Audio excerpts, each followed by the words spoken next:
What's the most important sound that we hear as speakers?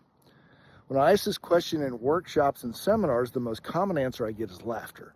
And laughter is very important because it indicates that our humor is landing in our presentations. The second answer I always hear is laughter or standing ovations. If you've seen me speak before on this topic, I'm not a big fan of standing ovations. There's nothing wrong with them, but I think those are more about the speaker's ego. It is a way for the audience to thank you, but I've been in too many situations where people stand up and clap, and I'm like, I don't know why. So I'm not denigrating the standing ovation, but it should never be your goal. As my friend and mentor Craig Valentine says, we should speak for standing invitations to come back and speak, not standing ovations. But the most important sound that we can hear as speakers, other than wind, is silence.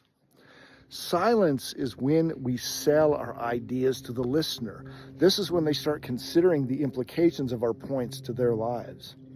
It also gives them time to answer our questions, and it does give them time to laugh. So as you're preparing your next presentation, don't focus on the standing ovation or the applause. Those are a nice byproduct. Definitely go for some laughter, but most importantly, ask yourself, where can I create silence for the audience to get maximum benefit from my presentation?